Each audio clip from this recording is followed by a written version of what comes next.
Welcome everybody.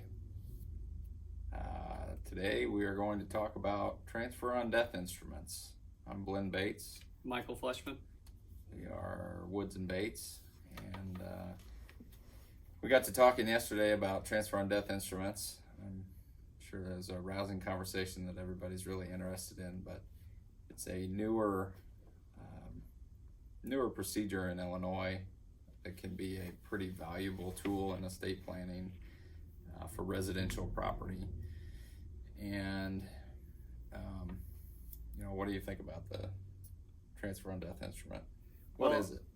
So first, what is it? It's a document that gets recorded with the county recorder's office. So it gets recorded on your piece of property that you own, residential piece of property. Can't do it on farm ground, can't do it on commercial buildings. And you leave your property to a specific individual that will transfer to that individual at your death. So that document gets recorded, and it then encumbers that piece of property until your death. The individual that receives that property will then file a acceptance of that transfer on death instrument, and then they will own the property free and clear at your death, and no need to have any other type of real estate transactions after that document is recorded and after the individual passes away. So I think basically it would keep that asset out of probate. Correct. For one. The statute does define what is meant by residential real estate. That means maybe something different than what we would think of. I would think of residential real estate as my home, which it would be. But it says means real property improved with not less than one nor more than 4 residential dwelling units, residential condominium unit, single tract of agriculture real estate consisting of 40 acres or less, which is improved with a single family residence. So if you had a farmstead, you could include all the surrounding acreage if it's less than 40 acres. So it includes quite a bit in there, and it's not necessarily limited, we found yesterday, to my own personal residence. It's just has to be a residence. So if I'm an individual, Michael, that has a house and I have 2 children, I've got some life insurance, I've listed my kids as the beneficiaries, and I've got a will that says I leave everything to them. You think doing a transfer on death instrument would save my heirs or my beneficiaries some time after my death? Absolutely. So if you have a piece of real estate that you have not left to anybody other than through your will, then those individuals will most likely have to probate your will, ask permission from the court to get somebody appointed to then transfer that instrument from your estate to the beneficiaries. The transfer on death instrument would eliminate that step. Say an individual has life insurance policies, as Blinn has just mentioned. They have named beneficiaries. They have their bank accounts, which are all payable on death to certain beneficiaries. And the only asset that remains not distributed would be the piece of real estate. Well, the transfer on death instrument would take care of that transfer of that last asset without needing to probate the estate. Save a lot of time, save a lot of expense. So it's planning now for what would happen in the future. Now, if I file that transfer on death instrument, can I sell my property still? Absolutely. The transfer on death instrument would still allow the owner to sell the property. It would allow the owner to revoke the transfer on death instrument. So if I recorded a transfer on death instrument and left my residential real estate to my kids, and my kids made me angry, I could always revoke that and cut them out if I wanted to. I could change the beneficiaries. It doesn't change my ownership at all. It just kind of tries to short circuit that process, and it's a process that I've used from time to time. The law was passed in 2012, so in our world that's relatively recent. Fairly new concept. And I think what it does is it is intended to take the place of a life estate transfer. So there's a situation where you can transfer your property to a named beneficiary, but you retain a life estate for yourself. Well, that life estate says you can own and control that property until your death. However, you've already transferred it to the beneficiary. All you've done is retained a life estate. So now if you want to go to sell that piece of property, you would have to get the beneficiaries to sign off on that conveyance as well.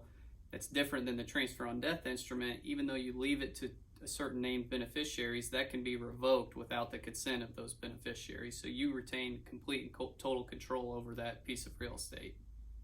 And I think that, it's an option that would be certainly a cheaper and quicker option than creating a trust and transferring real estate to a trust, which is another way that, I've used to do some estate planning in that realm. I have run into, and I don't know if you have, some potential negatives to the transfer on death instrument. One in particular is that the statute does say that it can be contested for the same amount of time as an estate in Illinois, which is 2 years. So I haven't found that it's a real good way to leave real estate to a beneficiary if you're trying to cut out one of your heirs at law, which in my case would be my spouse and my children. But if I'm trying to leave that asset to one to the exclusion of the other, that's not an avenue that I would pursue, because I think it would cause more problems in the end. I don't know if you've run into that or not, or anything like that. I know we just looked at a document where an individual left or drafted and signed a transfer on death instrument, leaving it to one beneficiary. Well, that's great if that one beneficiary is their only heir at law. But as Blinn just mentioned, if you're leaving it to one beneficiary at the exclusion of some other heirs, then those other heirs have the opportunity to come in, contest it. They would need consent if the title company is going to insure title to that property in the future when it gets sold. They would likely need a undertaking from the other beneficiaries that did not receive that property. So it can kind of muddy the waters if you're separating out that property and leaving it to someone other than all of your heirs at law. And I think the other thing that we talked about yesterday, which is important, is the statute specifies how the document has to be signed, how it has to be witnessed, has to be notarized.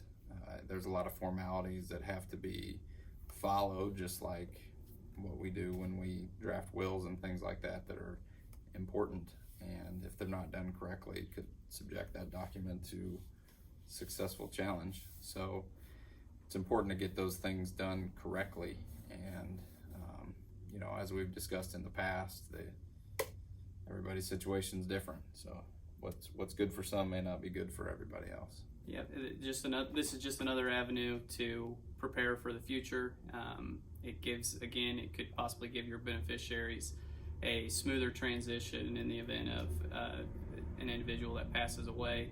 Again, it removes that headache from having to petition the court to probate an individual's estate. It kind of makes it a seamless transition. If you have everything in line today for when we all inevitably die, we want to make sure that it is as easy as possible for those people that are left trying to take care of not only your funeral arrangements, but then also the distribution of your assets. And it's just one less headache for those individuals to have to deal with. I think that's right. And if anybody wants more information about that, we'd be happy to talk with them about it. Coming off the 2 worst sports days of the year, maybe the home run derby and all-star game. That's about the only 2 things I think I've seen. But I think the Cubs are going to get hot. I would hope so. I think there's going to be some shakeup. Hopefully we win out. I don't know if that'll be possible. But that's all for today. Thanks for joining us, and we'll see you next time. Thanks.